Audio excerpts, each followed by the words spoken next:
Hello, everyone. Welcome to episode 18 of Backpacks and Stories. And I am here today with Danny. Hello, everyone. Hello. Thank you very much for having me, Ben. Thank you for coming. It's been a long time coming, a long time in the process of organization. It has. It certainly has. And it's finally happened now. Finally, after all these years, it's been It's just nice to finally be able to talk to you and know that what we're talking about is being recorded. You know, because we have some great conversations.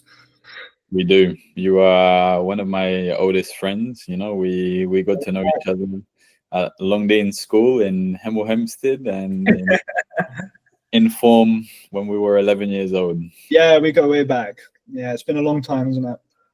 Yes. So do you want to introduce yourself? Who are you? Yeah. So my name is Danny, and I'm from the UK in England. So I grew up in Hemel Hempstead in a county called Hertfordshire. I come from a background of very hardworking people. My mum is a very hardworking person. So we live in a Shire county, so it's very countryside, you know, so there's a lot of horses, there's a lot of cows, fields and things like that. But I myself, I've kind of taken a bit more of a musical approach to life. So, I mean, so my mum, she's got her own horse riding business. She teaches people how to ride horses. And as much as I want to be a part of that, it's not really where my heart is. So for me, I want to follow music. That's what I love. I'm a guitarist. So I'm doing a lot of gigs and stuff at the moment, and that's kind of what I enjoy most in life. That's what brings me pleasure. That's what brings me gratification. So that's kind of what I'm pursuing. So just a quick synopsis of me, my life. You are a very talented musician. I'll put that in there. Thank you. And you have one thing up on Spotify at the moment, one song up on Spotify. Yeah, just one. Yeah, it's called Idol. It's just my first project. I've got a lot more to come though. I've got a big backlog of things that I need to upload, but that was just my very first. Like, it's just a chill lo-fi song, you know. It's like 1:30. It's up there, you know. It's something I wanted to do, and I did it at the start of the year. So I think it's really interesting because it wouldn't have been like my first expectation of the thing that you would have uploaded. Nah. The thing is I do. You know what I'm like? I like to do loads of different things, like genre-wise. You know, I'm not just confined to one genre. But that was kind of just the first. I mean, I think I started doing it, and it just naturally took off. You know, so I decided to just finish that, and I think that was the first point where I decided to actually see something through to the end. Because I'm sure any other musicians that might be watching this, or just creative people in general, it's like you start one thing and you never ever finish it. You know. And you end up getting a backlog of all of this content that never ever gets finished. And sometimes you have just got to concentrate on finishing that one thing, and then you can get it out there for people to enjoy and to listen to. You know. Mm-hmm. Do you have anything coming out soon? I have got like a housey dance kind of track, which is very different to the first thing to what I've got on Spotify. So I'm excited to release that, but I've still got to do some touching up on the mastering. I've got to really finish like the structure of it, but I'm excited to release that. As I said, it's very different. I've also got Elle, who is someone I work with, and she's a phenomenal vocalist, and I want to get her to sing on it as well. So yeah, her name's Elle Hudson. So check out Elle Hudson if you watch him. I'll make sure to put all the links in the description. Yeah. So it was this year, right, that you did your first live gig with her. Mm-hmm. Yeah, so it was she did it was like a debut EP gig that she did. It was like a launch party for her EP that she just finished this year. It was actually incredible, man. Like, because it was in Dalston, and it was at a place called the Moustache, and it was such an intimate environment. Everybody was silent, you know. They were all really listening. Whereas a lot of the gigs, like function gigs, you've got people talking, there's a lot of background noise, and you're just there to really give background noise, I suppose. But this gig was very different. You know, everybody was they were silent, they were concentrating on every single thing that was happening, and it felt so real, you know. So that was our first gig together. That was a very memorable one. And we've done quite a few this year. I did one actually on last Thursday, which was a first paid gig as well, actually. First paid gig. First paid gig. Yeah, man. Yeah, it's yeah, it was kind of a last minute thing, but she was just like, "Oh, do you want to come through and do it?" And we were like, "Yeah." So we got like 20 songs organized in a couple of hours, but it was a paid gig. It was great. Yeah, so we've got lots more to come. Hmm. Hmm. But yeah, I'm looking forward to seeing you play next year. yeah, man. Next year is going to be. We've got a lot of stuff planned for next year. So we want to start doing things like playing weddings. Hmm. We've got a great idea where we're just going to basically tailor specific songs to couples, basically. So find out a bit about their relationship, about how did they meet, what do they like about each other, why do they love each other, things like that, and then write a song based on their relationship, and their love life together, and perform that at their wedding. So yeah, we've got that in the works. We've also want to start doing like master classes and workshops and teaching. We want to start filming some like music videos for content and stuff. There's a guy called Taylor Caddick. He's a very, very incredible cinematographer. So he's going to do some work with us as well. So yeah, it's exciting, man. We've got a lot planned. Very excited. Are you planning? Have you recorded some stuff together? Are you going to release some stuff together? Is that on the cards? Yeah, it's definitely on the cards. Yeah, I think that's probably, we'll look into that next year, I think. Yeah, so we haven't quite got anything at the moment that is ready to release or is nearing to release. But we, as I said, we've got so much stuff that we need to just, like a backlog, we need to get on top of, really. But next year we are going to be focusing on releasing stuff. There's going to be lots of stuff coming out next year. So I'm excited for that. Very exciting stuff. Mm. And how did you get into music in the first place? What was the chain of events? Such a hard question to answer. I think it's my mum, really. I think it's the sort of the atmosphere you grow up in. It's like if your parents are always playing music, you're always listening to music, even if it's not active, it's always in the background. So you're always kind of ingesting it. You're always taking it in. I think it was really when I actually listened to Pink Floyd in like 2015, and the guitarist of that band, David Gilmour, there was something that the way he just played the guitar just completely, like, it just changed my perspective on music. It made me feel a way that no other music had before, and from that point onwards, I was like, yeah, I really want to pick up a guitar and try and do the same thing. I want to try and make myself feel like they made me feel. Pink Floyd. And It was 2015. I thought that you. Yeah, and it wasn't that long ago, really. I haven't been playing for that long. Like, a lot of people play when they're like 8 or 9 years old, and I've only been playing since I was 15. Mm-hmm. So it's still quite a recent thing for me, really. I'm 24 now, so yeah, it's been quite a while, but still, a lot of people start when they're much younger. Mm-hmm. But yeah. But I mean, the talent that you have, the mastery that you have of the guitar, I think that you put in, I presume, well over your 10,000 hours. Yeah, I don't know. It's probably, it's just hard to know, isn't it? Have you tried to calculate that before? Have I tried to calculate that? Yeah. Oh, I don't know, because I guess you should probably have to look at your average, wouldn't you? Like, how many hours are you playing per day on average? I'd probably say I've played around there. Yeah. Maybe not that much. I'm not sure. It's hard to know, but it's, with the time you spent at university, you ended up kind of taking a little break from it as well, no?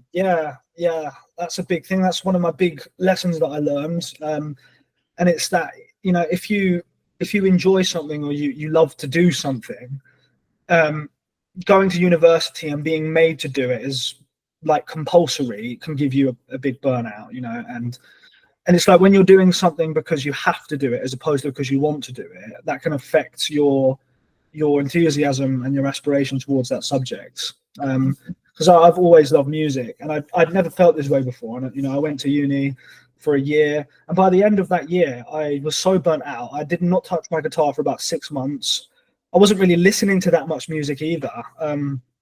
And yeah, I thought, I'm not sure if I want to take that risk again. I'm not sure I want to take the. No, I'm not sure I want to take the. I'm not sure I want to take the risk of going back to uni and experiencing that feeling again, and then being burnt out for it for 6 months. I just thought music is too valuable to me to risk that happening again. So I actually dropped out of uni in the end. But I did a year, and I did get a qualification for that year, which is good. So at least I got something from there, you know. Yeah, I mean, I think the way that you live your life, though, and with your talent, I don't think is even really necessary, that qualification. You're too kind, man. You're too kind. But you put in the work. You're really putting in the work. Yeah. Yeah, because I spent most of my time learning about music, you know. And there's two parts to it, really, you know, because you could know everything about music. You could be the most knowledgeable person in the world about music itself as a topic. But if you don't have the networking or the connections, you can never really take that anywhere, you know? So you have to find a point in your life where you know, you're always learning about music, but you kind of have to put the focus on the networking, get out there, start meeting people, start playing gigs. And then that's kind of what I'm focusing on now, and hoping that, you know, my knowledge of music will be able to be put to use then. You know, I can put that to use. I can actually start working and producing things. So that's kind of the direction I'm headed now. But yeah. Mm-hmm. And how else do you spend your time? What else do you do with your life? Spend a lot of time with my girlfriend. So we get on very, very well. She's like my best friend. So I've got that. I'm always doing things like at the house and helping mum out where I can, you know, helping her out with her business. I'm also working with Matt Armstrong, as you know now. So he's got his own gardening company, the Garden Guardians. Shout out the Garden Guardians. And they all work so hard. There's a few of us. There's me. There's Sam Stanyon, Joe Emery, and someone called Kevin as well. Kevin Sells. Sorry.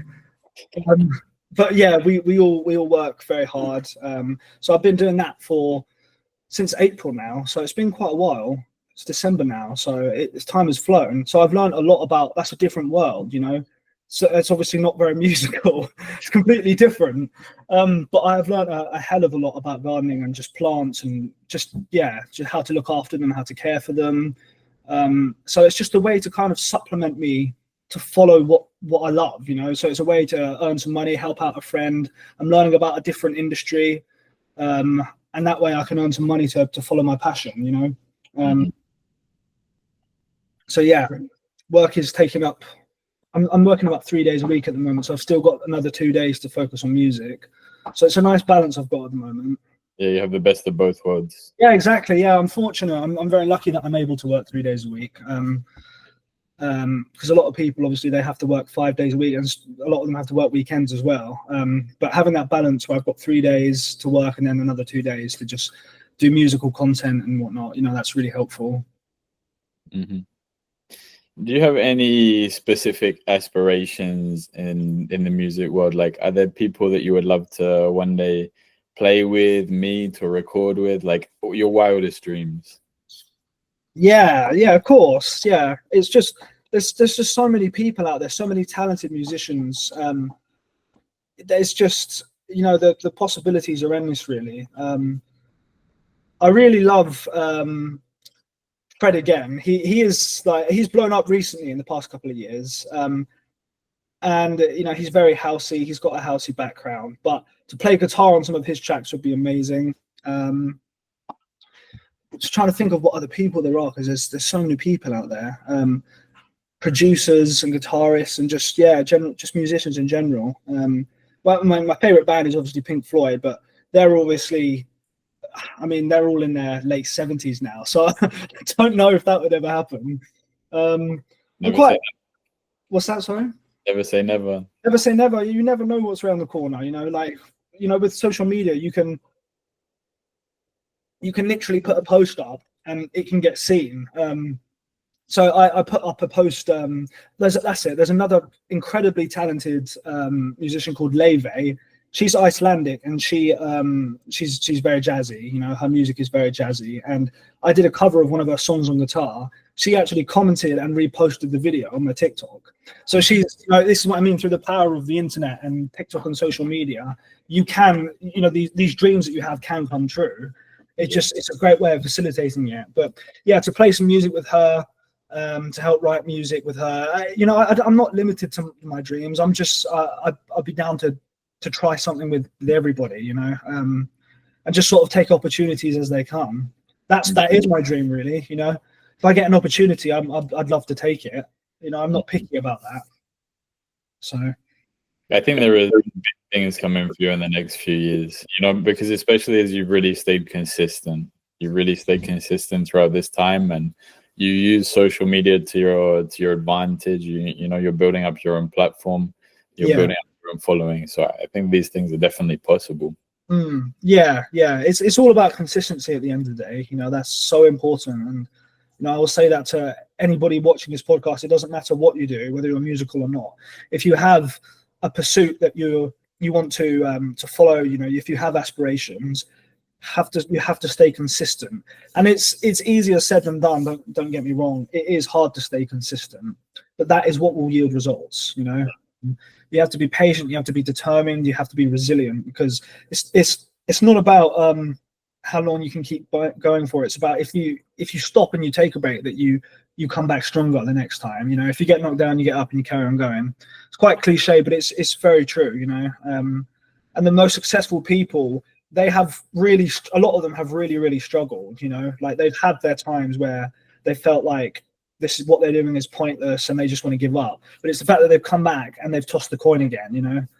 And you just keep going back and you keep trying over and over and over again. And then you do start seeing success. But yeah, you get that with consistency. That's the key. Do you think it's better to burn out or to fade away? That's a good question. So if you fade away, would you say like that means that it's never going to come back? Would you say that? Yeah, that's implied. I'd then burn out then, because burnouts are generally only temporary. No. Like the end of your career being like, right. You burn out, you've given it everything you've got, or you kind of just get forgotten. Not forgotten in the sense of like forever, like people still, in that moment you were relevant, but then in one day you weren't. I'd still probably say burnout, because at least then, you've given everything that you can give, you've tried your best. They're both pretty dismal endings, really, aren't they? They're both kind of just as bad as each other. I think one or the other is kind of inevitable now, though. Yeah. I mean, it is. It depends, really. I don't know. I think that, but I'm not really sure what the difference is between them, though. Well, burning out just means that you've given it everything you can. Maybe you gave it too much, and you stop it, or I don't know. Maybe the person dies not as necessarily as a result, but they come to the end of their life. Yeah. Or you fade away, like you had a good career at some point, and then slowly you just suddenly disappear, and you're not relevant anymore. Yeah. They're both quite depressing, really, aren't they? But for example, I saw the the band called Teeners. Yeah, of course. I saw their new album. Their new songs have like 600,000 listens. Right. Okay. But they were a relatively big band, I don't know, 10 years ago or something, back in the big indie era of our teens. Best era. One of the best eras. One of the best eras. A different era. Yeah, very different. Yeah. So their newer songs, are they releasing music today? I'm not sure. Yeah, they released a new album, and I saw it was like in October or something. Right. Okay. Maybe, I don't know, 500,000, 600,000 listens. Okay. But Yeah, before, it was a band that was getting millions of listens, for example. yeah, yeah, yeah. That does happen. It's like, you know, when bands or artists release music that is, they release hits and they do really, really well. They release like a fantastic album that just has great reception by the public. It's like there's so much pressure to then follow up and to try and meet the same standards. And sometimes it does happen, like as you say, like it is inevitable. Sometimes you do just fade away. That could be because artists are just not releasing music and people forget about them over time, or if the music they're releasing is not obviously received as well as their previous work. Um, but I think the important thing is like that you always keep going. Not all artists want that. It depends what you're in it for. Mm. Some people do like to make music just because they want to try and make a hit. They want to try and make a hit so they can make the money. But other people, they're doing music because they love making music. They love producing music. Um, and I think when you're in it because you love doing music, you will always keep putting out music. And whether or not you stay relevant is not necessarily important to them because they're doing what they love. But yeah, that's quite a tough question. Mm. Yeah, I think the other thing about music now is that artists are much more likely to really follow their gut and follow their instincts than before, and I think that upsets a lot of people. People are scared of this change, where Mm, so many people, for example, like the Arctic Monkeys, yeah, you can see their transitions yeah, and how they've grown up as people and their yeah. music has matured. And And so, the music reflects that. yeah, so many people can't stand that. They say, the last album was shit. And it's like, Yeah, this is what I mean. Arctic Monkey is a perfect example, man. Like, you know, yeah, yeah, that's so true because they are, their music is reflected how they've changed and matured over time as people, as human beings. Um, and if you compare songs from the most recent album to their first album, it is staggering. And to a lot of people that don't know who the Arctic Monkeys are, I guarantee they would not be able to say that they are the same band. You wouldn't be able to tell. Their sound is so different. Because they were quite, because when they first started, they were just like really sort of unsophisticated, disheveled teenagers. Really, they've just got, they've just found out what an electric guitar is. They're just putting some distortion on and strumming chords. And but to be fair though, Alex's lyricism has always been, it's been impact. very, yeah. Even from the start, his lyricism was always unique. There was always something special there. But nowadays, I think they've got a much more sophisticated sound. It's a lot more refined. They've thought about it more. And Alex's lyricism is just like, it's poetry, isn't it? It's just utter poetry.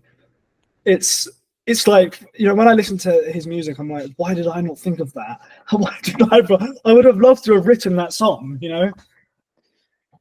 I think it's just, it's on another level. It's Yeah. really, really something crazy. And it's sad that people just don't understand that, and they want everything to stay the same. And it's like, well, you as a person, you don't stay the same. No, We no, grow as people. What do you expect? Why do you expect exactly. them, just because they're famous, that they have to cater to your needs? That's so true. Yeah, that's so true. Because they are human beings at the end of the day, and they're doing what they love. They're embracing change, and it's like, it's a horrible place to be as a musician. If you have success, which they have had a lot of with their previous albums, it's like the next album you feel like you have to almost deliver even harder than you did before, or even better than you did before. Because it's like, you want to try and, they're always stuck thinking that they want to make an album that's similar to the previous because they want people to like it. But you can't do that. And luckily they haven't done that. They have embraced that change. They've ventured onwards. They've experimented. And that's all I could ask for from a band. Is that they do just keep pushing forward and evolving, and that's the most important thing, I think. And do you think that we're gonna see a new Arctic Monkeys album or a new Last Shadow Puppets album next? When was the last Shadow Puppets album? 2016. Oh, I don't know. I don't really know what Alex and Miles's relationship is like nowadays. I don't know how they do. They see each other very often. I'm not sure what their relationship is like. I think well, Alex Turner is a very private person in general. Yes. You Yeah. know, Yeah. Well, I you think know, we're very overdue for a Puppets album, aren't we? it would be nice. It would be nice. Yeah. Yeah, it would be nice. I almost feel like we'd be more likely to get a Puppets album before another Arctic Monkeys album, just because of the the frequency of which they've been released. Mhm. Was Yeah, the car was that 22? Was it? Was it 22. Yeah, it's been 2 years. right? Okay, yeah. So there's quite a big difference there in in how long it's been since each band's released their album. So I don't know. I'd probably say probably a Shadow Puppets album. That's probably what's coming next. But it's just wait and see. I hope. It'd be amazing though. It'd be so good. Yeah, I would like to see Last Shadow Puppets live. You know, I've seen Arctic Monkeys 4 times now. I haven't seen it once. Jealous. Next time we have to go together, man. Next Yeah, time. 100%, man. Yeah, we have to. But yeah, no, it would be nice to see them. Yeah, definitely. I just love to see them in person, like to see it's like the man himself, the man that I've praised and looked up to all my life. He's just there in the flesh in front of me. Mm-hmm. Like what a surreal experience that must be. Would you say he's in your top 5, top 10 influences? Yeah, definitely. If you had to make a list, who would you put up there? Alex is definitely up there. Well, I'd say the whole band is up there, really. Arctic Monkeys. But yeah, Alex is up there. David Gilmour of Pink Floyd is up there. There's a band called Keane. I don't know if you know Keane. Their biggest hit is Somewhere Only We Know, but yeah, that was a Lily Allen version, I'm pretty sure. Yeah. So Keane wrote that song originally, but they have got an incredible discography. They've got an album called Under the Iron Sea, which my mum played a lot as a kid, and I absolutely love that album. So Keane is up there for top influences. And I love a lot of soul and R&B. I'm just trying to think of like artists from that era. Probably say Stevie Wonder has got to be up there. But he's a very, he's a very prolific musician. He's influenced decades of music after him. The Beatles is up there for me. I absolutely love the Beatles. And jazz as well. Obviously, a lot of old jazz stuff. I don't know how much you know, like jazz wise, but yeah, guitarists such as like Wes Montgomery, George Benson. I mean, he's done a few '80s hits, but he's jazz at heart. All of his influences come from jazz. Yeah, so you can kind of see there just from those. I'm not sure how many that was. I think that was probably six I named. I don't know, but you get the idea. There's quite a diverse array of people up there. They're all from different backgrounds. They all do different types of music, different genres of music. But yeah, in terms of lyricism, Alex has got to be number one. Alex Turner. You'd give him number one. The lyrics, yeah, definitely. I'd say he's probably one of the best lyricists of all time. Like, yeah, for me, he's just absolutely incredible. How he can be so poetic, but also so succinct at the same time. He convey messages with such ease, but by doing it in a very poetic way. And that's why I love him so much, because it's just effortless for him. I don't know how he does it. I hope he's on this podcast one day. I really do. I have I have my little manifestation board, and on there is in the next 5 years, I would like to record an episode with Alex Turner and an episode with Louis Theroux. Oh, wow. You've got to manifest that, man. That would be amazing. They are two people, in this world that I really would love to just talk to, Yeah. Louis Theroux, he's amazing, man. He's once again, he's got such a worldly understanding, I feel like, of the world, because he's been to so many different places, isn't he? He's done a lot of traveling, and he's got an insight into the life of so many different people with so many different backgrounds. And he is an interviewer, I guess, at heart, isn't he? That's what he does. Yeah, he's a journalist. He's a journalist. He's an interviewer, and they are some of the most knowledgeable people, especially ones that travel the world, like Louis has done. I mean, I think he's been a big inspiration in that sense, in the idea of interviewing people, and he's someone who knows how to ask the right questions, and I love that. Yeah, definitely. Because everyone has something to say, everyone has a story, but you have to know how to ask them, because some people are more shy, and sometimes it just takes the right questions to open them up. Yeah, definitely. Yeah, interviewing is it's quite a it's actually quite a tricky thing to do. It's not, it's a lot of people probably think that it's quite easy, but it's not. As you said, it's quite, everybody's very particular, and you have to have a certain way about asking people. So yeah, I think you get that with experience. The more you do it, the easier it becomes, because you get better at reading people. Then, if you had never met someone before, you'd be looking at their body language, and you'd be, asking yourself, how do they feel? And just based on their body language alone could influence what sort of questions you ask and how you ask them. So that's a skill, man. That's a skill that you develop. But from the ones you've done so far, the questions are great. They're so, they're to the point, they're frank, and I think everybody has had a really easy time answering those questions, which is that's all you could really ask for. Yeah, I mean, the idea is that it's an enjoyable experience for all of us, for you and for me. Yeah. Obviously, we've known each other a long time, and we know that we enjoy any time we get to speak to each other. Yeah. As rare as it might be nowadays. Huh? As rare as it might be nowadays. Yeah, it's definitely been a while. Definitely been a while. But no, it's meant to be an enjoyable experience for everyone. Yeah. And, I want to use the time to the best we can, and to ask the questions that might lead to things that maybe help people think. Yeah. Something that's to stimulate someone else, to give them ideas. And that's the beauty of this, is you get to hear about other people's experiences, which you obviously haven't had, and that is just such a great way of, it's character building. You learn about other people's experiences from this, and that is a fantastic way of just improving yourself, and just getting a better understanding of the world. And it's a big world, it's a big place, and people always surprise you. There are just so many things about this world that you have no idea about, No.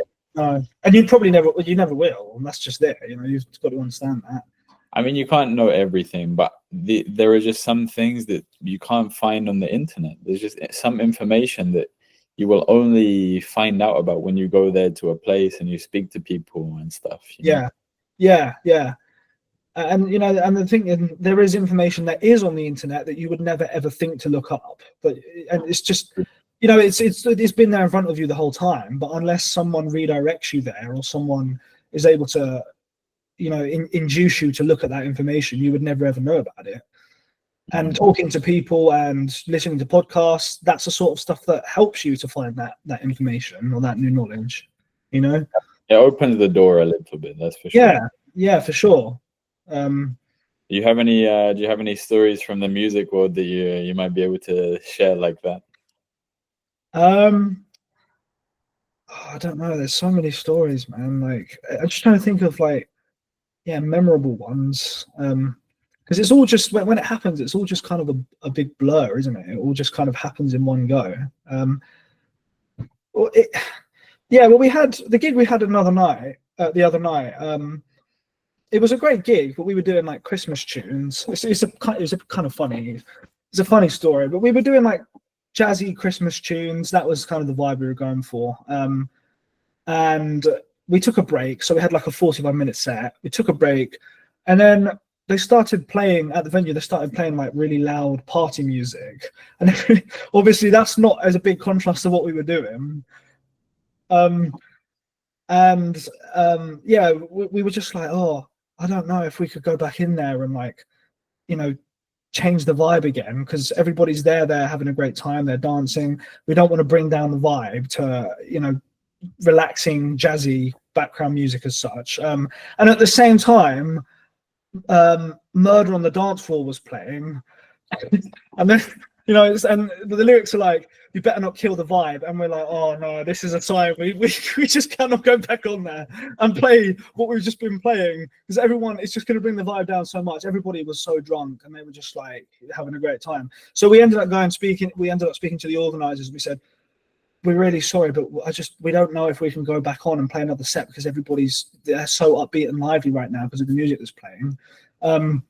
So yeah, in the end, we actually had to cut that set short.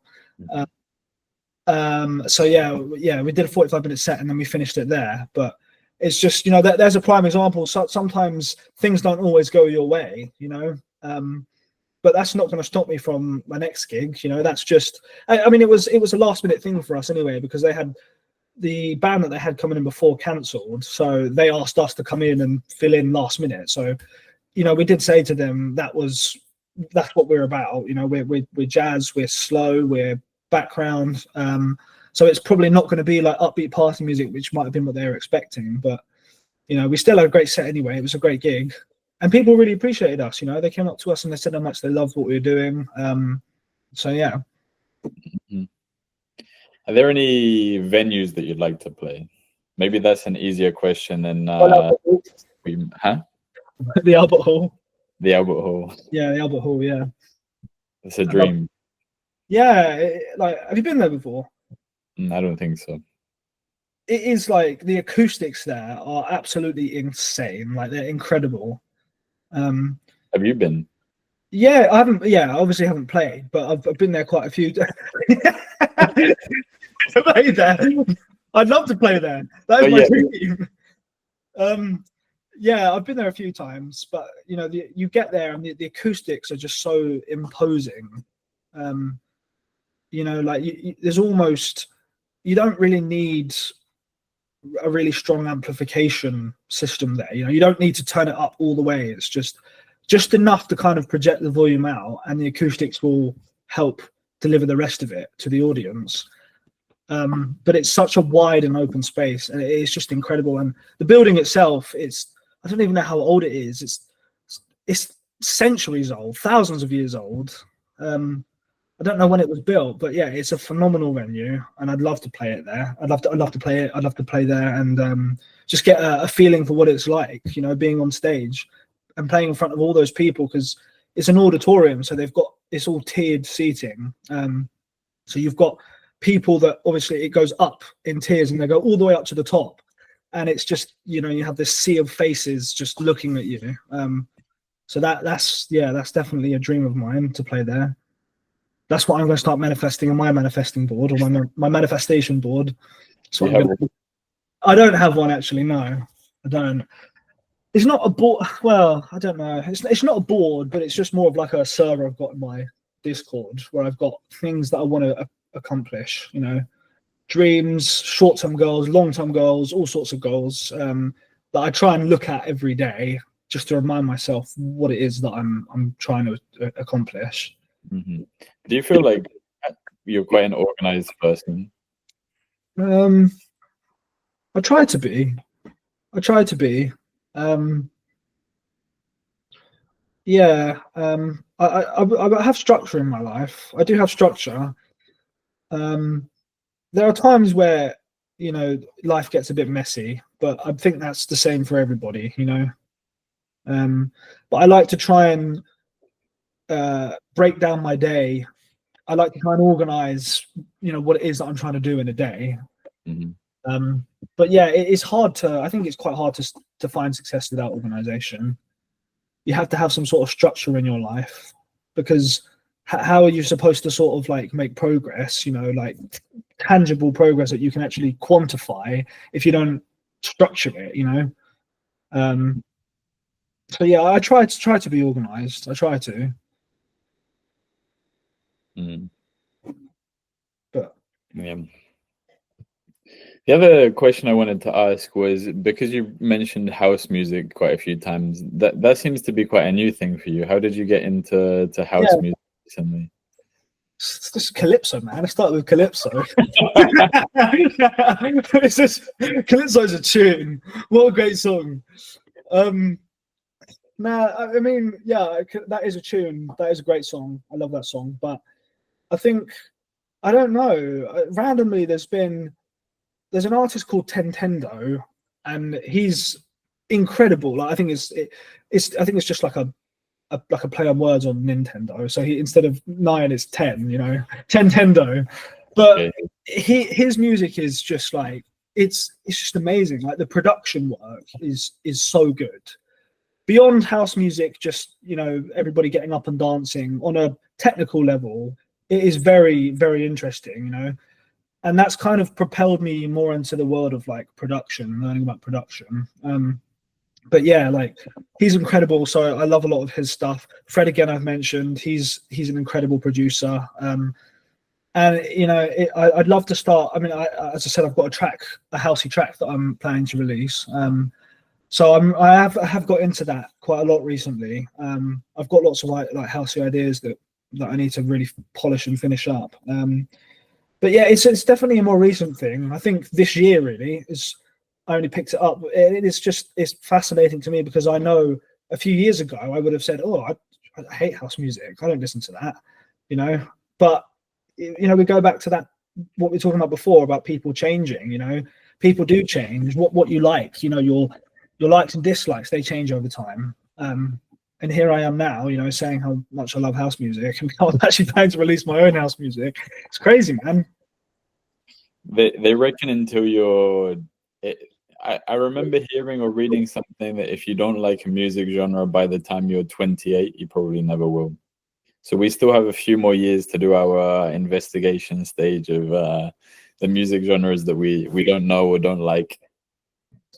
Yeah, I mean, I do know there are some genres that I know I knew by the age of 14 that I wasn't going to like it. By the age of 2, that I wasn't going to like it.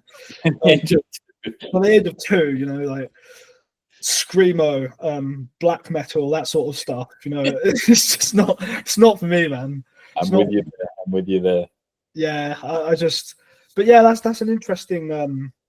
That's an interesting quote. Well, it's not even really a quote, is it? It's more of like a postulation, isn't it? By the age of 28, I suppose But it's like a theory, isn't it? to do Yeah, with brain plasticity and stuff.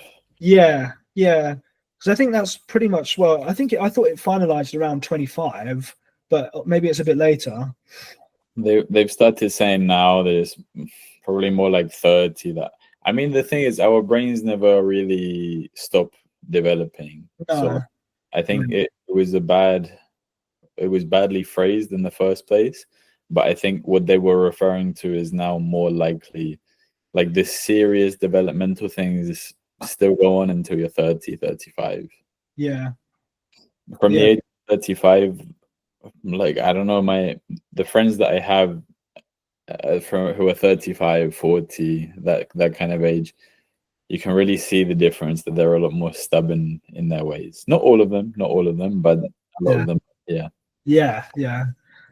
yeah. It's definitely it's a very observable, isn't it? It's quite clear in a lot of people. Hmm. Um, I mean, I can start to see it now with my family as well. Some of my family members are not as maybe not as tolerant as they once were. Um, but yeah, like when you're growing up, and I think that's why children they bad experiences or stressful or traumatic experiences that's why they are so memorable for children because at that age your brain is still developing and your brain is so receptive to everything that's happening around you. So that's why the experiences that you give to your children are so important. You have to really, really control those or do what you can to control them at least. But things that happen when we're kids, we don't really forget, you know, and that is that I think that constitutes quite a large portion in the development of a child and what sort of person that child will become. But yeah, it's good to be aware of brain plasticity, or whatever phrase you want to use to describe it. Because I mean, it's quite evident, you know, it's very evident. As I said, I mean, I like house music now. I would never have said that a couple of years ago. And it's just strange because I'm 22. I feel like most of the changes that you make, or most of the new ideas and likes that you adopt, tend to happen, I feel like, maybe around 17 or 18, or around 17 to 20 years old. I feel like that's where most of them happen, or a lot of them happen anyway. I think at that age they're much faster changes. Those changes are very rapid. You know, you're constantly you think about you're meeting so many new people, especially around that age is when we start to, especially I'm talking about the UK specifically, where we start to go out to the pub, you know, and maybe your circle starts to broaden.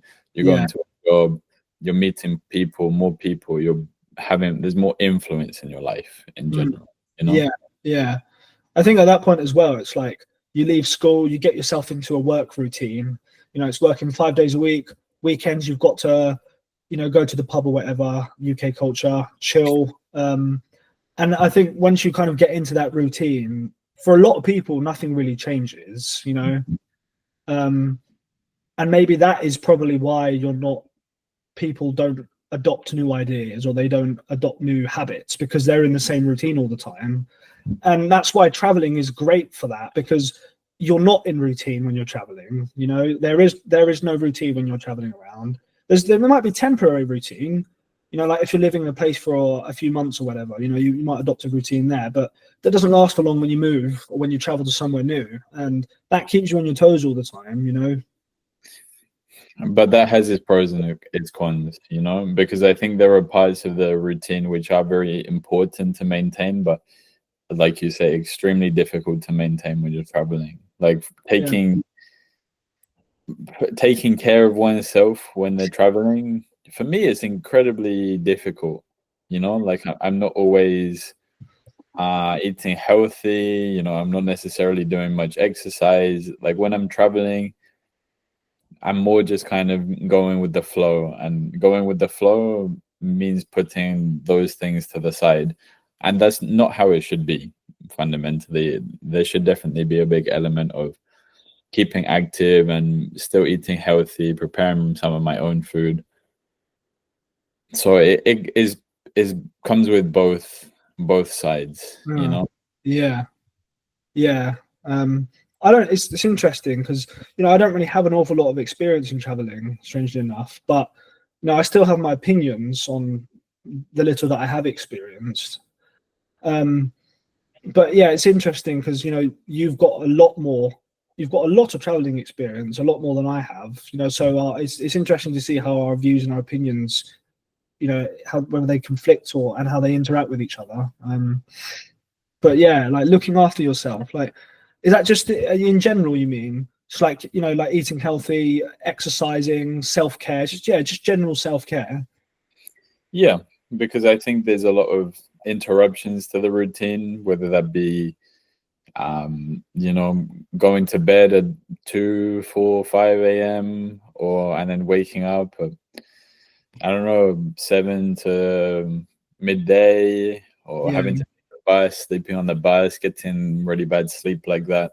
There's a lot of factors. It depends how long you're traveling for. It depends, you know, what you're doing, because it's definitely possible to stay active, you know.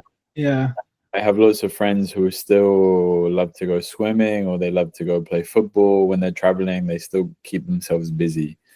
And I think that's definitely easier to do when you're doing kind of slower traveling, when you stay in a place for some weeks or some months, rather than moving around every few days. When you're doing that, it's easy to do a lot of steps, a lot of walking, because it just is. Well, it's like it comes hand in hand, isn't it? Mm-hmm. You can't really have one without the other. 100%. 100%. Are there any places that you would like to travel? Would you like to do a bigger trip eventually?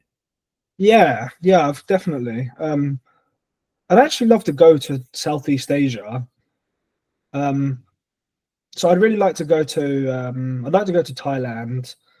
Um, I'd like to go to Singapore and just that general area. I'd like to explore that whole area. Just because I've heard it's such a culture shock, for someone like me who's from the UK on the completely opposite side of the world. There's it's a very different life there. And I think like there's just so much to learn from those people because they live, to my knowledge anyway, they live a much more minimalistic lifestyle.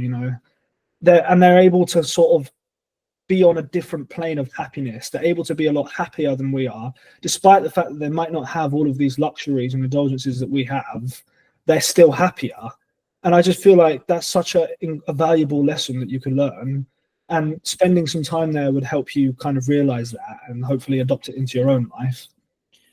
I think spending time there makes you realize that it's not that they're happy not in spite of it, but more because of it, because they don't have those things. Because those things. Yeah, because Yeah. at the end of the day, we're worrying about, we come from a consumeristic, capitalistic world where everything is about having things, buying things. Yeah, getting something better. It's all about upgrading, isn't it? It's about what can I get next? What can I buy next? And the thing is, with them, and the same about South America is people really focus on time. The time that you spend with your family and friends. Yeah, so much more important than buying XYZ. Yeah, definitely. I think you're right though. I think it's just because it's not as readily available for them. It's so easy for me to just go to a supermarket or whatever, or to go to local shops and just buy like a brand new gaming console or something, something that gives you immediate pleasure. I can just go, I can order a new phone on the internet right now if I wanted to, but the pleasure that you get from that, it's ephemeral. It doesn't last very long, in a couple of weeks time after having that new consumerist product that you so longed for, it's gone, and you feel exactly the same as you did from before you had that, whereas I feel like people that live in South America or in Southeast Asia, they don't really share that same feeling because they live a more minimalistic lifestyle and their values are different. The values are they're more based around family and quality time with your family, and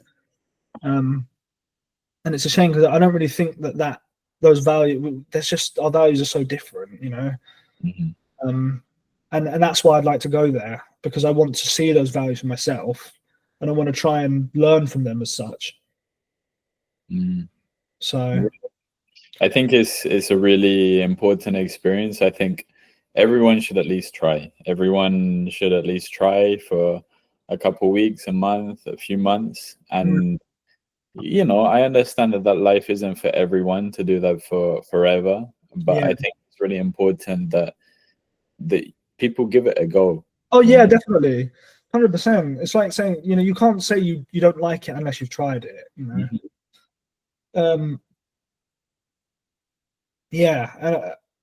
traveling is just so, it's mind opening, and why should I just don't understand how people could be happy living. I can understand it, to be fair, but it's like some people would rather live in their little bubble and not know anything about what's going on in the outside world, which I can understand, because the outside worlds and outside of the country you might live in, it's not always pleasant. You might be living in like a cozy little bubble where you don't really have that many issues. Well, you have your issues, but it's not comparable to what's going on around the world, and some people just don't really want to acknowledge that, and I respect that, because it's a comfortable life to live. But I think you've been put on this planet and you have one life, so I feel like you should try and make the most of what it has to offer, of what the world or the planet that you live on has to offer. And I would just love to I would love to go around and just see the different climates, the different topographies, the different geography, everything is so different around the world. I'd love to go and see, you know, the deserts. I'd love to go and see, you know, the jungles, the rainforests. I'd love to see all of that because I've never seen any of that before. And you know, on top of that, you've got cultures. You've got there's just it's just crazy. It's so hard to kind of narrow it down, but it's all out there, and I feel like everyone should go or make an effort to go and see it, as you say. You know. You know, you saying that makes me excited for you. The thought that you haven't gone and experienced those things still. You know, you still have to experience them for the first time. Like, I'm excited for you in that thought. Yeah, yeah, because you've seen a lot of what I haven't seen. Yeah, and then maybe I'll be in that position one day, you know, where I've got someone. What I'm saying to you, someone might be saying to me, you know. But yeah, we'll have to go do some traveling together, man. I would absolutely love to do that. That would be. 100%. We had a trip in Croatia, didn't we? Which that was awesome. That was a great trip. that was one of the first times that you really drank before, no? Oh, I don't think I'd ever been drunk before I went to Croatia. I mean, we were only like, I think I must have been 18 because it was. Yeah, it was before your 19th birthday. It was in June. June, yeah. June 2019. So I mean that was a great trip. You know, I know it's still in Europe, but you know, even just going to Croatia, which was it's not a long flight, is it? It's a couple of hours. I think it was 4 hours. 4 hours, yeah. So it's not really that far, but even there, you know, still it's incredible just how different life is there. We went to a national park. It was called, was it Kraka Waterfalls, was it? I couldn't tell you the name, but it was something like that, yeah. That was incredible. Like that was absolutely phenomenal. I don't know how much you remember from that national park. I remember that national park. Yeah, there was like it was just like a little lake, wasn't it? With a waterfall and like a cascade, and we just went swimming there, and it was just so surreal. You know, it's nothing like you've ever seen before. Clear skies. It was absolutely roasting. It was so hot. It was so sunny. It was a lovely summer's day, but it was bloody hot. It was so hot, man. It was so hot. Like it was that hot that I had like my bottle of water, and I was trying to think about it because my water, it was so warm that I just didn't want to drink it. So I was trying to think about ways to cool it down. And obviously the running water is quite cool. So you can kind of just put your bottle under the running water to try and to basically bring the temperature down. So that was, it's just funny, isn't it, what you do when you're hot. But yeah, that was, I would love to go there again. That was amazing. And that was a last minute decision for you. You booked the flight like 1 or 2 days before we were going. Yeah, I did it on a whim. Yeah, because I think it was was it in the evening our flight, or was it? I can't remember. That's a good question. No, I think we flew in the afternoon because I remember when we got there it was dark. And do you remember? I think it was Dom just tried to go with some like a random guy. Yeah, he was like one of the taxi drivers holding a sign, and Dom was like, "Oh, let's go, guys! Yo, let's go with this guy." No, Dom, he's not our one. That was so funny. Yeah. Yeah, it was good. It was nice. It was a good experience then. Yeah, it was so good. I can't wait to do some more traveling. I don't know where I go to next though. Where would you recommend? I don't know, man. It's a good question. I mean, I think Portugal is not too far, and Portugal is very beautiful. But from what I understand now, it's become very expensive. Yeah, yeah. I don't know. I haven't traveled so much around Europe, and I need to travel more. I would like to travel a lot more. Yeah, I know you'd love to go and see more of Europe. Places. I think next year I'd really like to see Turkey as well. I've never been to Turkey. I think you did go to Turkey. No, I stopped in Istanbul. It was like I had like a 4-hour layover, so I didn't leave it there. Right. Okay. Yeah. But I'd like to go to Scandinavia as well. I know. I'd love to go there as well. Maybe next summer. Pardon? Maybe next summer we can rent a car and do a little road trip up there. That would be so cool, man. Yeah, Scandinavia. That's a really interesting place to go and visit as well. It's there's so many places, man. It's you got just got to do your best, haven't you, to explore them all. You've got to do your best. It's just finding a place to start, though. You know, where do you start? It's just a hard decision to make. I think is I think that's a harder thing than we make. No, it's an easier thing than we make it out to be. You know, like Yeah, because at the end of the day, you can start your trip anywhere. You can that's start true. your trip anywhere. You can finish anywhere. There's I don't know. I could tell you one thing, and someone else would tell you another. Hmm. Um, Yeah. I don't think. Yeah, I don't think it matters really, does it? I suppose talking about it doesn't matter where you start as long as you do start. You know. that's the thing. It's not the where, it's the when. You know. Yeah. Yeah. Because you've got all these places that you need to go and see anyway. So as long as you make an effort to go and see as many of them as you can, it doesn't really matter where you start. You know, Mm-hmm. you're going to cover them anyway. If that's what you want to do, if that's your mindset, and you are avid about traveling.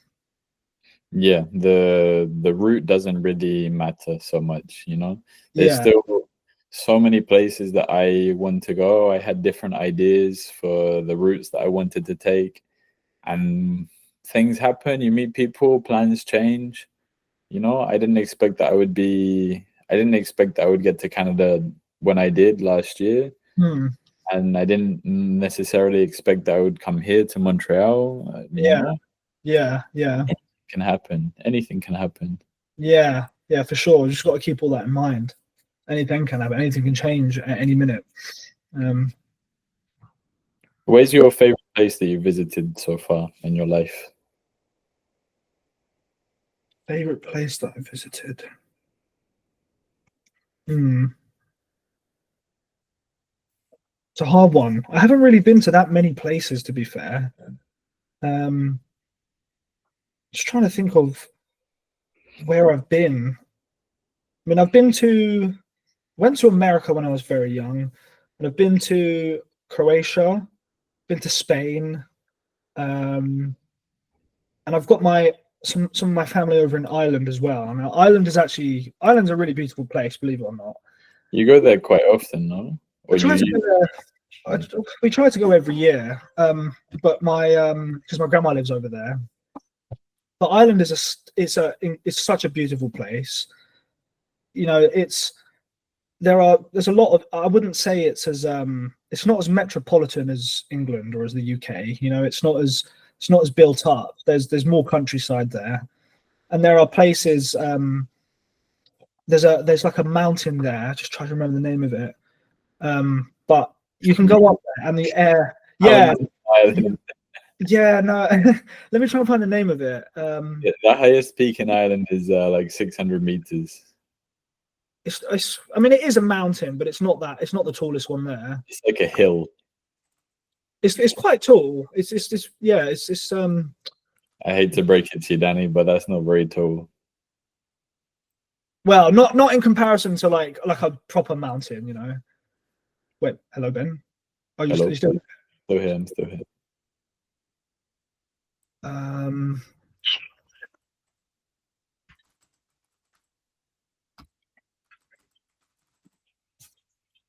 I actually can't find it. I can't remember the name of it. Ah, right. It's called Sleeve Galleon. Sleeve Galleon. Sleeve Galleon. Yeah, it is a mountain, and it's It's a peak. It's the highest point in Ireland. It's not the highest point in Ireland, no. Ah, okay. It's 528 meters. That's its elevation. So it is quite tall, but up there it is just like it's surreal because you know, you can see everything that you see from up there. It's just like a tiny little dot, and it just puts things into perspective. You know, you're not actually that high, really, yet everything seems so tiny and so insignificant. You know, and there's no people up there. It's very, very, very quiet. You can barely hear anything. That's if you go on like a not so windy day where the gales aren't as strong. But yeah, you can literally hear it's just completely silent, and you just feel so at peace there. Can't hear any cars.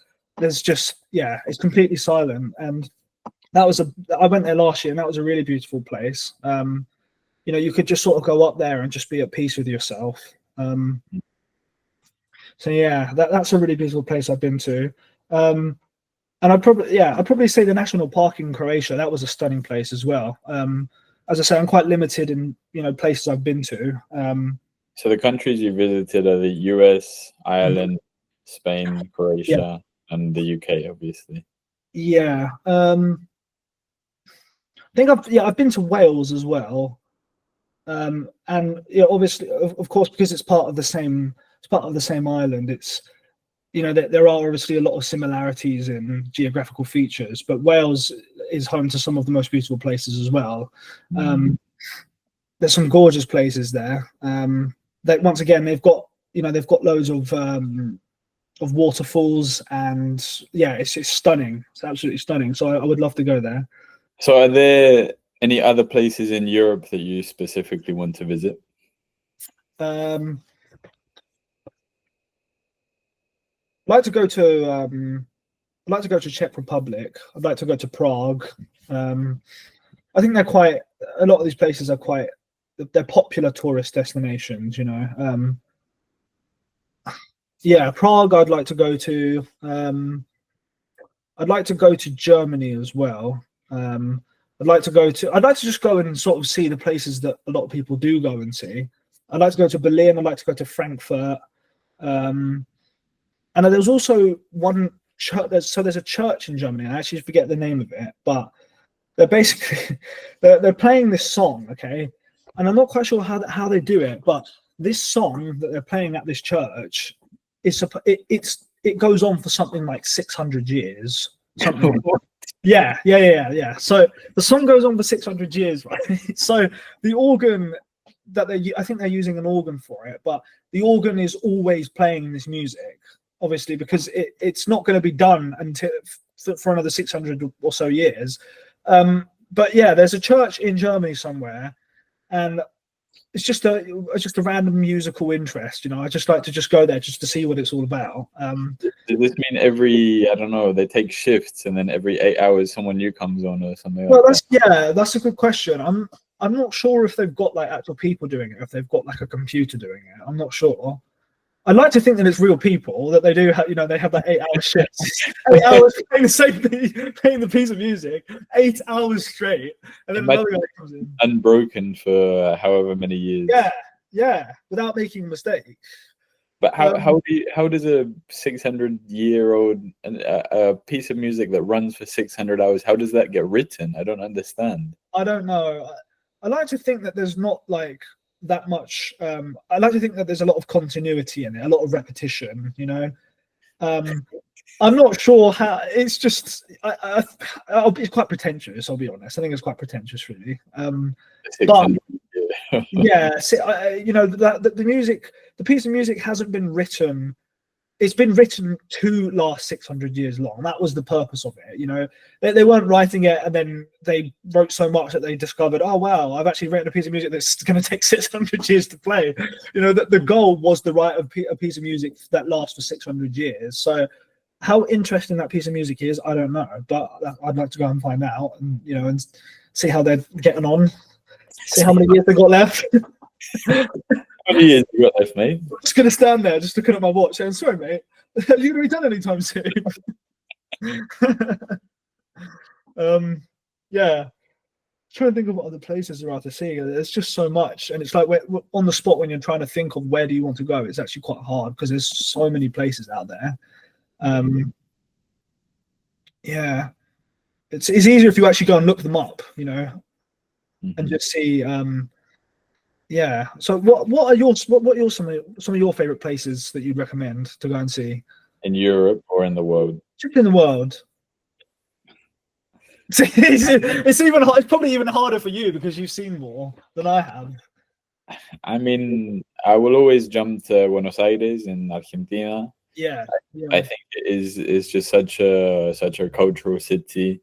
You know, there's something for everyone, and just the way of life, and the life in general there is something that, you know, I think you would really appreciate if one day you could go and spend a couple weeks in Argentina, I Yeah, think I like it. yeah, I'm sure I would. Argentina in general has lots of amazing places. Iguazu in the north, Salta and Jujuy, Yeah, mm, Mendoza, Cordoba, Ushuaia in the south. La Patagonia is one of the most beautiful regions of the world. yeah. That's Um, it's down south, isn't it? down south, yeah. Yeah, yeah, Bariloche into Ushuaia. yeah, yeah. That, Then, that's stunning. That's incredible, Patagonia. I was watching a documentary on it actually. Um, it was more of like a geographical documentary about just that the whole landmass of Patagonia, um, and just how it's evolved over time. It was interesting. It was just talking about like the animals that live there and how the ice age has affected the people that were living there and the animals that were living there and how that's changed over time. But that was an interesting documentary. yeah, the things that you see that, Have you been there? yeah, I've been there. That was Yeah. where I started my trip in South America. Oh right, that's where you started. Yeah, well, I started in Santiago de Chile, Right. and Okay. we went to a beach town together, and then I went down south, Yeah. 2 weeks in La Patagonia. Yeah. That's I know a place I'd like to visit. I'd like to visit the is it the Andes Mountains? Well, there's the whole mountain range right from the bottom, Yeah. right from the bottom in Ushuaia, all the way up to Colombia and Venezuela. The Yeah. whole of the continent. Wow. That's crazy. But I know they have like don't they have some there's like ruins there, stone ruins on the mountain.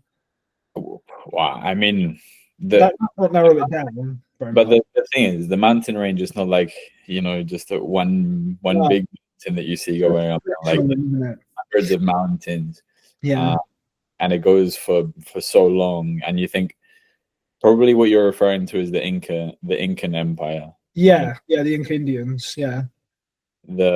from Machu Picchu and all of their other stuff. Got an So interesting fact for you, actually. Did you know that they cultivated the first potatoes? in Peru, Yeah, it's crazy, isn't it? they have something like it's like something 5,000 different types of potato in Peru. Really? What today? Let me have a look. Maybe the number's not quite right, but it's how many? Still though, we got tops. We've got 8 tops here in the UK. There's Yeah, probably more than that, but sorry, over 4,000 potato varieties. 4,000. Over 4,000 potato varieties in Peru. That is incredible. Yeah. How is the potato used in like Peruvian cuisine then? Like what sort of dishes are made? They have what are they called? Papas huancachina, papas Yeah. huancachina, something like that. It's like this. It's kind of like hollandaise sauce. Oh, is it? Okay. Huancaina, a la huancaina. Okay. They have puree, which is mashed potatoes. Hmm. They have papa rellena, which is like stuffed potatoes. Right. They have I don't know. They have so many different, but they eat a lot of potatoes. They eat a lot of potatoes. Potatoes. Let's have a look. That looks really, really nice. There's some egg in there as well. Yeah. I honestly think that potatoes have just got to be like the best vegetable because their versatility is just unmatched. I mean, it is a staple in British cuisine as well. It is, yeah. Roast potatoes, chips. Yeah. I feel like it's a staple in most cuisines. Potatoes is found in most cuisines. It's just how they're cooked, how they're prepared, how they're seasoned. That's what's different, That differs from cuisine to cuisine. But you think about our renowned dishes. We have fish and chips. So you have. I don't even really like fish and chips. I mean, I like chips, but I'm not, chips. Yeah. You don't like fish? Not really, no. Tuna. I mean, ugh. Yeah, I like tuna. It's good protein. I mean, I don't eat anything now, but I used to like fish. Yeah. Then you have toad in the hole. Yeah. That's that. In But full English, you have hash browns, no? yeah, yeah, hash browns, yeah. Roast dinner, we have roast potatoes. Walker's crisps. Yeah, the staple of British cuisine. Yeah, it's just well, it's but then you've got Lay's crisps as well, haven't you? Are they the same company or are they different? Company, yeah. They're the same company, It's right? just Okay. in the UK they call them Walkers, and then the rest of the world Lays. Lay's, yeah. Well, the potatoes that they use for the crisps are sourced from the UK, so Well, you wouldn't really, it wouldn't make a lot of sense to import the no, potato from no, no. I don't know. Maybe that's why they call it. I don't know. Maybe that's got something to do with why they call it Walkers. But I don't know why. Why have they called it Walkers in the UK but Lay's in the rest of the world? Some things are still a mystery in this world. Some things will remain a mystery. But yeah, no, potatoes are just like they are the best. I love them. Yeah, I've started enjoying Indian food actually. It's because I don't really like spice. Spice, I'm not, but I'm becoming more and more open to it. I quite enjoy a bit of spice now. I'm actually, I feel like I'm like 7, 8 years behind you because I've started enjoying peri peri now. I've done it. Yeah, My friend. been there, done that. Yeah, yeah. I used to like I'm enjoying that like quite a lot. But I feel like that's a good way to kind of introduce yourself to a bit of spice, not too much, Yeah. just a little bit, you know. Wait, but it's not called peri peri anymore. No, well, it's well, there's a few because you've got hench and then you've got pepper. Hench is the OG peri peri. Yeah, I mean, I've been getting it from Pepe's though, so Oh, I don't know about that one. it's nice, man. They're both nice, but yeah, Pepe's is.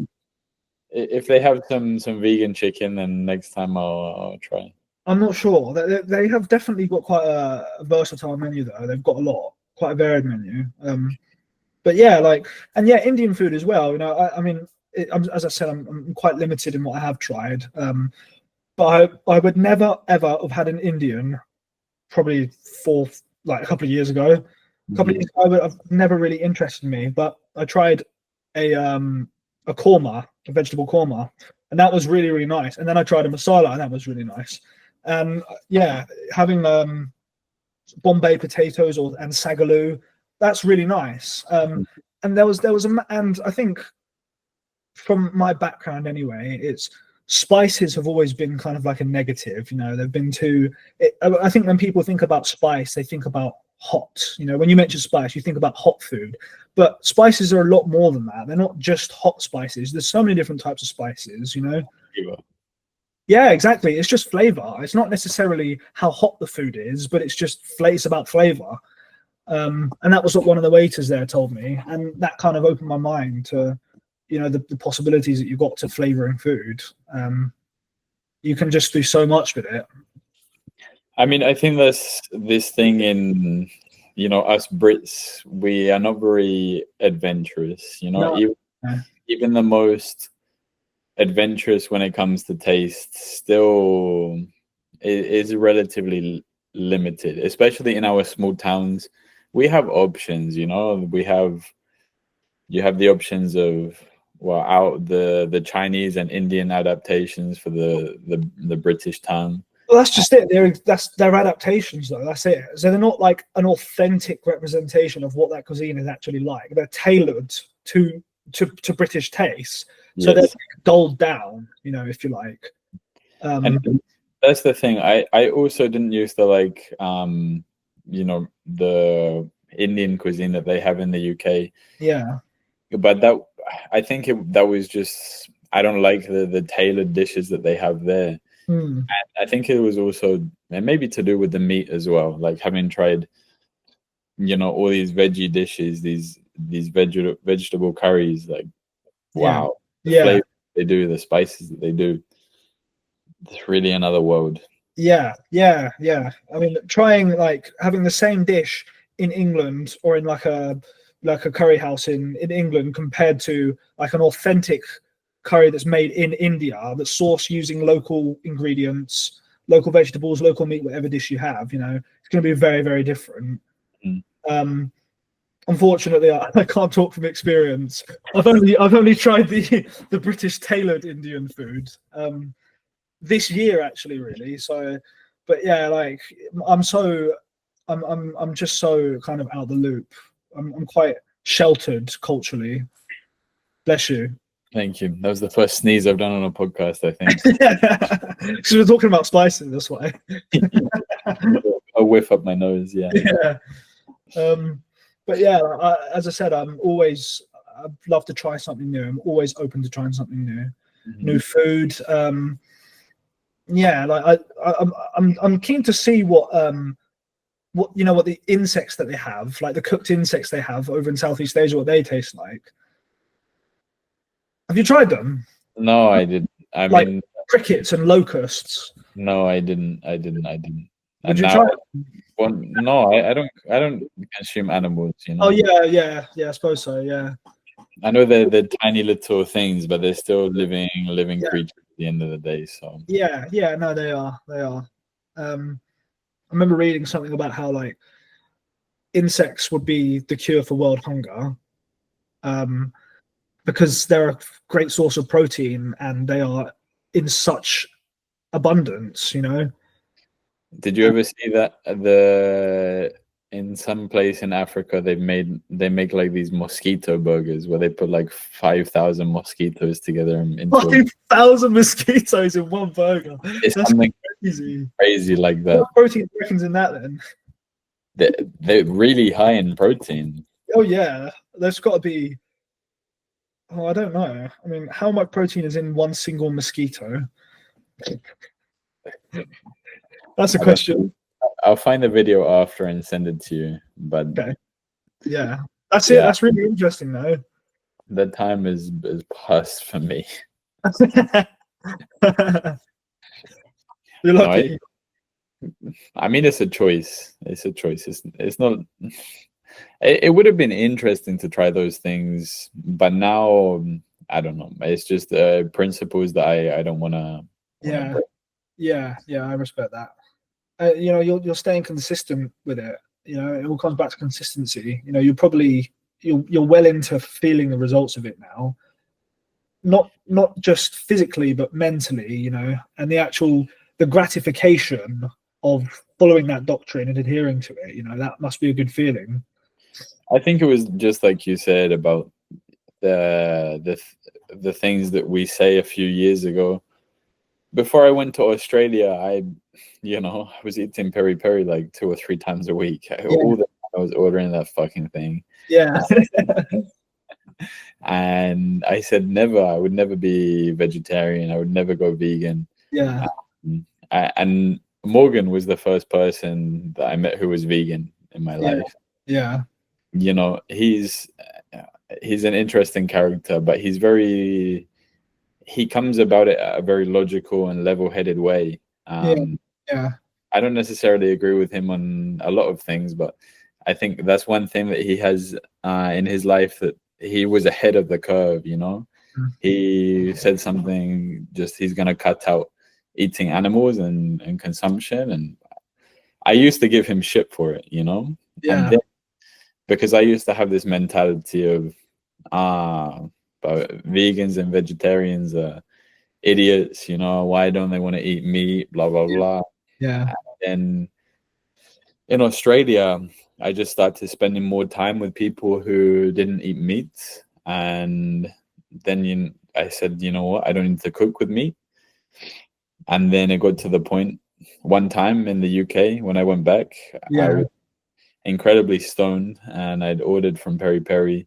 I'd had my chicken strips, and I ordered a burger as well, and I ate half the burger, and I couldn't finish the burger because I was so full. And then from that moment, I said, if I can't even finish the food that I ordered, it means this animal has suffered for no reason. It's not fair that I order this food, so I don't need to eat meat. Yeah. The moment I said no more. Yeah. Sometimes it takes that, though. It takes almost like a revelatory experience, which you're more likely to find abroad. As you said, in Australia, whether you meet a group of people that practice that, and their their values and their lifestyles rub off on you, and they start to influence you. Yeah. I mean, you think about in the UK in Hemel Hempstead, how many people do you know who don't eat meat? Well, my girlfriend is vegetarian, Hmm. and so is Elle. She's also a vegetarian. Yeah. Yeah, so they're two quite significant people in my life, and they're vegetarian. My mum was a vegetarian for quite a while. Yeah. Yeah, she was a vegetarian for a long time. I think she was a vegetarian for about 10 years. Really? Yeah, she was a vegetarian for a long time. We never spoke about that. I didn't know that. I think I must have told you, I'm sure. I Maybe don't it think was a long time ago. so. Maybe not. Yeah, but yeah, she used to be a vegetarian for a long time. Yeah, I don't. You know Morgan? Yeah, of course, Morgan. Yeah, he's been a vegetarian for what, 4 or 5 years, maybe even longer. He's been vegan for Vegan. 7 years, I think. Yeah, 8 years. that's crazy. Yeah. I haven't really spoken to him much at all recently. I haven't spoken to him for a while.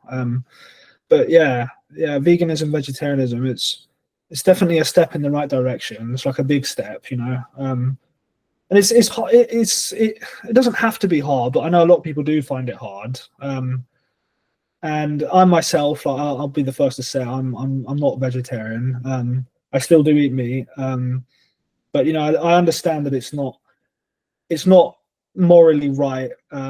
But it's I do train a lot. I go to the gym, and I am a firm believer that like meat is one of the best sources of protein. But alongside eggs are also a fantastic source of protein. But obviously, if you're a vegan, you couldn't have eggs. Tofu, bro. Tofu. Tofu has so much protein. Tofu. I eat a block of tofu a day, and it Yeah. has 90 grams of protein. Is it? Damn. 90 grams, yeah. Yeah, I'd be curious to see, like, if you had. I'm sure there are some bodybuilders out there, but I am curious to see like the limits, the extremities of which source of protein and how far it can take you. I'm not sure if there was any like scientific research been put into that, whether there is like a difference between protein that's sourced from meat and protein that is sourced from vegetables.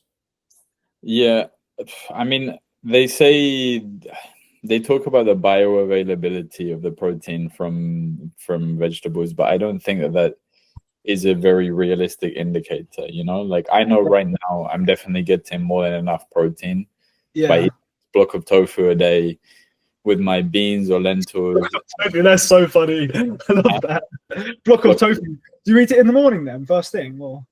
No, I try and fast until midday, and then that's good. Yeah, and then usually in the evening when I come. Well, right now I'm not working, but when I was coming home from work, I prepare it as crispy tofu in the air fryer. Yeah, and just eat this crispy tofu. So good. How big is the block? Yeah, it's like that big. Do you just pick it up and just eat it? just eat it from the block? Sometimes I've started doing it, yeah, because it doesn't have taste by itself, but it's fine. Like, it's protein, isn't it? It's a means to an end. You're eating it not because you enjoy it, but because I do enjoy it too. You do enjoy it. Well, there you go then. I love tofu. I love tofu. Yeah. Yeah, I mean, I'm trying to think of what it's made from. I've forgotten. Soy. That's it. Yeah, soybeans. That's it. Yeah. But this is the thing with veganism. Like someone who's training and they want to get a lot of protein, the options are more limited. It's not really. You don't have so many primary protein sources. You fundamentally have two. You have seitan, which is the protein from it's like wheat gluten. Yeah. Is the protein part of gluten. Right. And that is like 50% protein. Yeah. So yeah. Really high. 100 calories is 50 grams of protein. It's really, really high. Yeah. And then you have soy. So whether that be tofu or tempeh or texturized milk, soy milk. Soy milk, yeah, another option. So they're the primary protein sources as a vegan, and then you have the secondary sources, which are beans and lentils and stuff. Yeah. And they don't have, you know, they are higher in carbs than in protein, but they also do have a lot of protein. So if you're eating beans and tofu, then you're getting enough protein. Yeah. I mean, I try to like limit what sort of meat I do eat. Like, I'm not exactly a big consumer of all different sorts of meat, and I don't eat. It's normally just chicken, you know. I'm not saying that's right, but it's better than me eating lots and lots of different types of meat. I feel like, you know, I feel like at least then there's some consistency there. Mm-hmm. But yeah, I mean, I literally have chicken and that's it. I don't eat anything else. But it's a tough decision to make, you know, and it's a process as well. It's not going to happen instantly. It happens over time, I think. You know, when you start having these experiences, you know, whether you might meet someone that might influence you to become vegan, or try it, you know, give it a go, see how you get on with it. Give it a go, bro. Try. Yeah, I don't know I don't really know where I'd start. Like, I guess it would be with, you know, vegetables. Start with tofu. I can get some recipes for you, and tofu. Tofu is so good, man. So. I don't think I've tried it. Tofu. Is it Japanese? Maybe. I don't know where it came from originally, but so many people get put off by tofu because they say it has no flavor, but they just don't know how to season it, and that comes back down to us Brits don't know how to cook, you know. Yeah, we use salt and pepper to season things. We don't use seasoning. Yeah, I'm guilty. I use salt and pepper. It's great. It is great for seasoning, but there's other things that you can do as well. You know, there's a lot more than just salt and pepper. Like my meals, I normally have like just meat and 2 veg. You know, it's normally like chicken breast with some sort of potato, and then peas or broccoli, carrots, root veg. You know, seasonal veg. And for me, that's my body has loved me for that, because I've lost a lot of weight. You know, I'm probably, I think I'm about 11 stone now. So that's like. Tell me in kilos. Huh? Tell me in kilos. Yeah, I'm just trying to think. Probably about 75, 76. Let's just check. Okay, it's about 70 kilos. 70 kilos? 70 kilos, yeah. Really? You're very lean at the moment then. I'm quite lean. And your jawline. Yeah, I mean, you couldn't see this a couple of years ago, you know, like people change, man. I'm saying, like, people change, you know. You've thrown all the extra kilos to me. Nah. I'm going on 100 kilos at the moment. You're how much? I'm going, I'm between 95 and 100. You don't look that heavy. You looked heavier in the past. I don't know. How are you getting on then, like training wise, going gym and just general fitness? Yeah, I'm going 2 or 3 times a week. I've been consistent for the past couple months. That's good. Yeah, it's okay. And I'm trying to do my cardio, doing a bit of salsa and bachata. What's your work at the moment, by the way? For the month of December, I am not working. You're not? You're just on your savings then? Yes. So there's no work in the warehouse. I've been working in a warehouse, and I'll go back in January. But I also teach English online. And no way, that's mad. That's so good. Yeah, I would say, like, working in a warehouse, is that quite? I think it seems to me it's quite a physical job. The things that I have to do I'm on my feet all day. I get a good amount of steps, but it's not like I'm, lifting 20, 30 kilos all day long. How many steps would you get then on an average day of working in the warehouse? Usually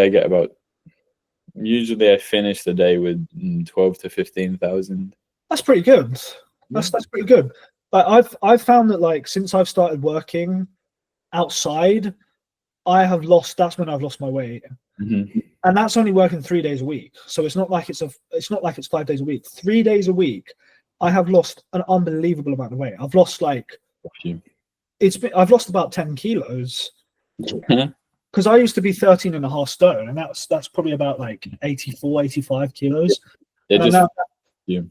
yeah, just moving around, like moving is such a big part of it, you know. Because before I wasn't really moving much. I didn't really have that many steps, you know. I wasn't. I trained at the gym, but I wasn't really getting my cardio in, you know. And if you can figure out a way to make your work something you do every day, step intensive or cardio intensive, you will lose so much weight. 100%. And you know, like I wouldn't say I've changed my diet that much either. Like I haven't. I still have chocolate. I love chocolate. I love sugar. I'm guilty. I try and limit it. I try and limit it to the weekends, but you know, I haven't changed that much. And just from going to work and moving around, I've lost so much weight. So yeah. It is true. It's very true. The first time when I went to Australia and I started on the farm, Yeah. starts to. Yeah, I remember that.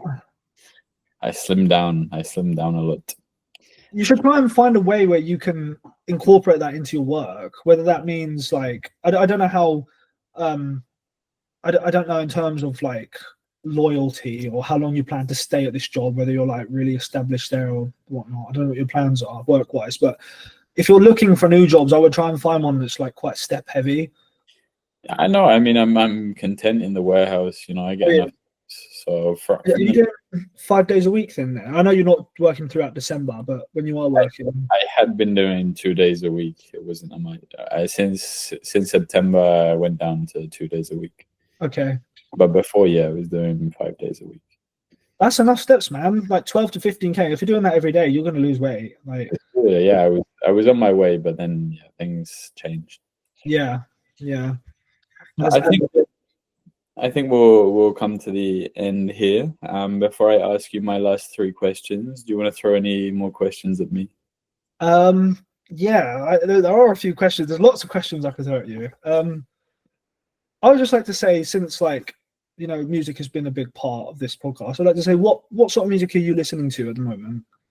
Oh, Danny, I don't know if you'll like the answers, but I listen to reggaeton. I listen to a lot of reggaeton. I don't know if you've listened to much before. What? Say that again. Reggaeton. Reggaeton. Reggaeton. I don't. What is that? Reggaeton is like it came from Puerto Rico. Right. Okay. Yeah. And now the biggest artists are from Puerto Rico and Colombia. I need to write this down. You'd have to send me a playlist. I'll send you my playlist of what I listen to most at the moment. Yeah. A lot of people don't like it because it's what they talk about in the songs is. Well, what do they talk about then? Come on, we're both friends here. We're all friends here.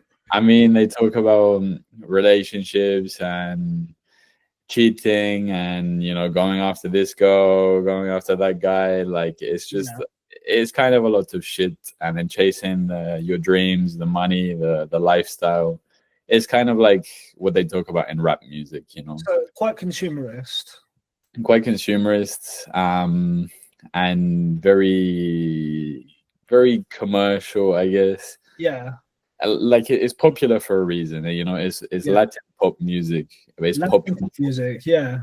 It's popular for a reason. Yeah, of course. And then not all about lyrics, though, you know. Obviously, it's not all about lyrics. I'm sure the actual music itself is very, very different. Well, you'll see. You might enjoy it. You might enjoy it. I mean, man, I like to listen to everything. I haven't heard of that before. Like, I feel like I'm quite well versed in like music genres, but I haven't heard of that genre before. You've heard the name Bad Bunny? Yeah. He has a lot of reggaeton songs. Right. Okay. But he also has like Latin trap, you know, like he's like one of the big guys up in the game. Yeah. And then I listen to some salsa and bachata, and amongst that, like I listen to a lot of Latin music at the moment. Yeah. Yeah, I mean, I love bossa nova, man. Bossa nova is just like we're going to do a cover of Girl from Ipanema. Do you know that song?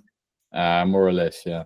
Yeah, well, it's a bossa nova jazz standard. It's quite a well-known song, but it's such a incredible like song. I absolutely love it. There's a version. Well, it is. I think it is the version with with Frank Sinatra in it. And it's I can't remember his name. It is find it.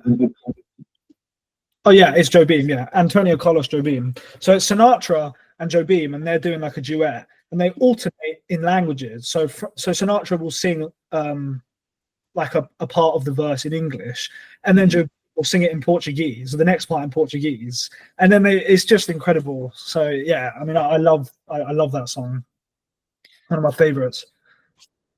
Yeah, it's nice, man. It's very chill bossa nova music. Yeah, it is. It is. It's funny because that sort of music is so chill, but that on the technical level, it's so advanced. You know. Mm-hmm. Any other questions you want to throw at me?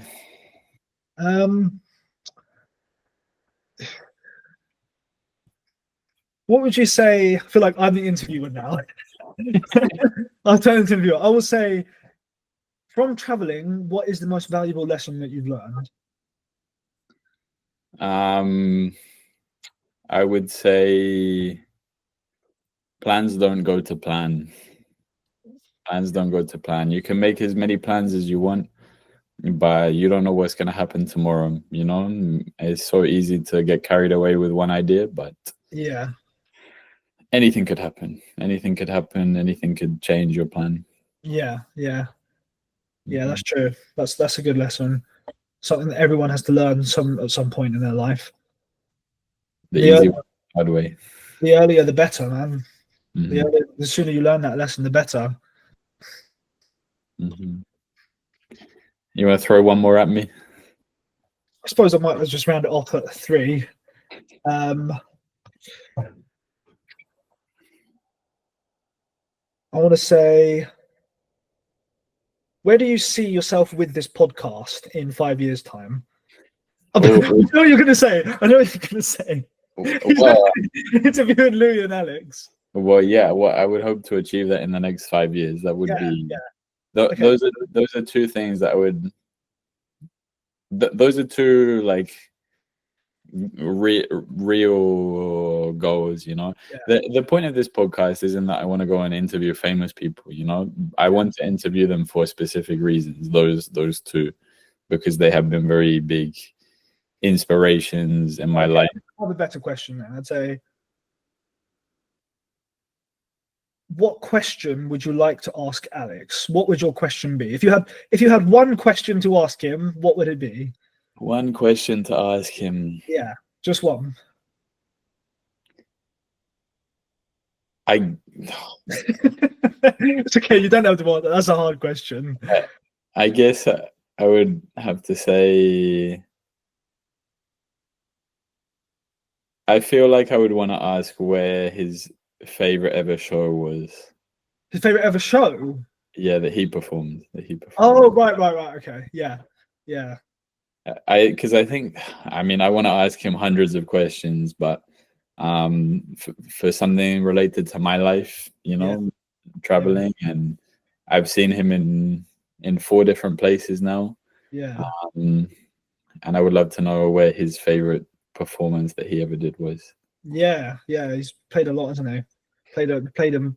He's done South America as well, isn't he? I think that was a couple of years ago. It's so frustrating because he was there in November 2022, and I got to South America in January of 2022. What is it called? Is it Lollapalooza? Is that what it's called? Lollapalooza that year. Oh, right. Okay. That's South America though, isn't it? Yeah, they last played Lollapalooza in, I think it was like 2013, 2014. Maybe, okay. But it was a while ago. Yeah. Well. Yeah. Okay, well, I'm going to ask you my last 3 questions now. So the question from the last guest was, he asked you, what is it for you to live a life worth living?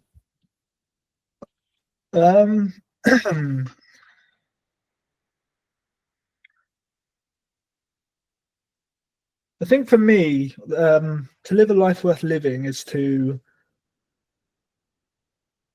just to feel gratified You know, it's not necessarily like they're not.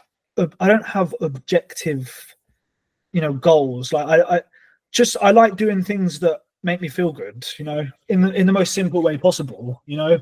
And sometimes what makes you feel good can be as something as little as buy my mum just some flowers or whatever, not for any occasion in particular. Like if I just see some nice flowers, I'd buy them for her. That brings me gratification.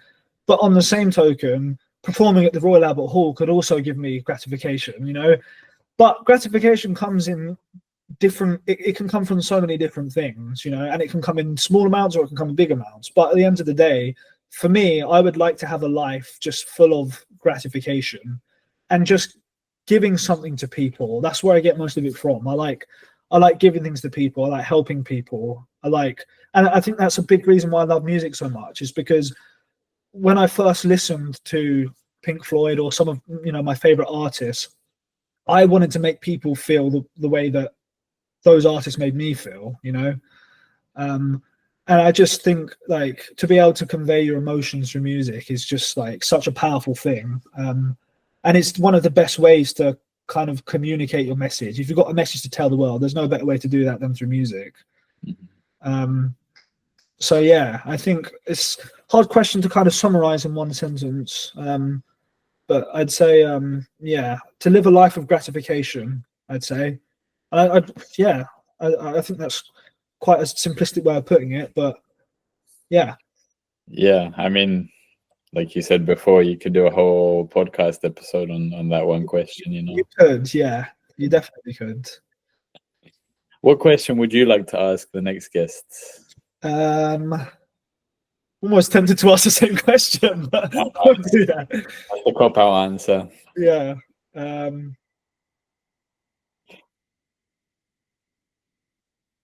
Okay, I'm going to make this one a personal one, actually, and I'm just going to say, what is your aspiration?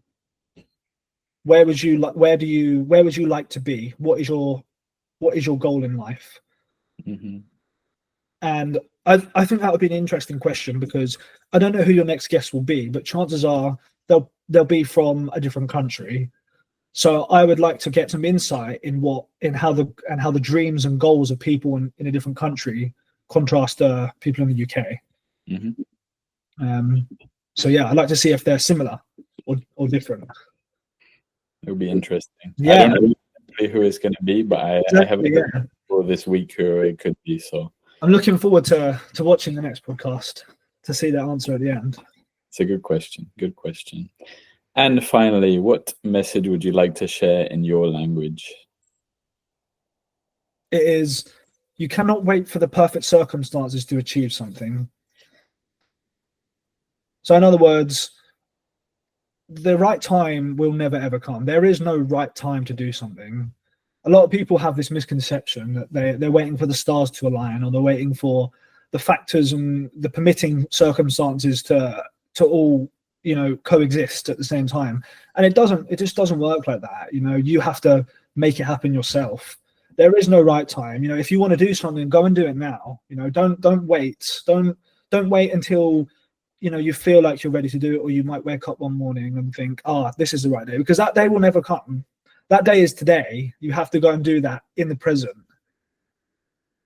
So that's my message. Thank you for sharing that message. And thank you for being the first guest from my hometown. Thank you very much for having me. It's been a really, really interesting conversation. Always. We've never had a boring one, I don't think, until this day. Never. No, and it's always nice to catch up. Like, it's been a good while since we last spoke, and still lots that we need to talk about as well. So much. Yeah, so much to catch up off air as well. Yeah, yeah, definitely. No, but I'll be really enthusiastic to record another episode in person next year. That'll be so good, man. We 100% need to do that. That one will be 3 or 4 hours long. We're not gonna. Wait, we need to set up a microphone and some cameras in a room, and we'll just go off and just chat. We'll just chat, and we'll get so much good content. 100%. It'll be so exciting. Well, thank you very much for today, Danny. Thank you. Thank you for having me. And you want to promote your socials? Thank you, ma'am. I really appreciate that. What are your socials? I'll put So, it in the description as well. But yeah, so it's Danny Slater Music, all one word. So you can find me on Instagram, you can find me on TikTok and YouTube. So yeah, I really appreciate it if you could check out my stuff and show your support. yes, very talented, very talented. Thank you for listening, everyone. This has been episode 18 of Backpacks and Stories.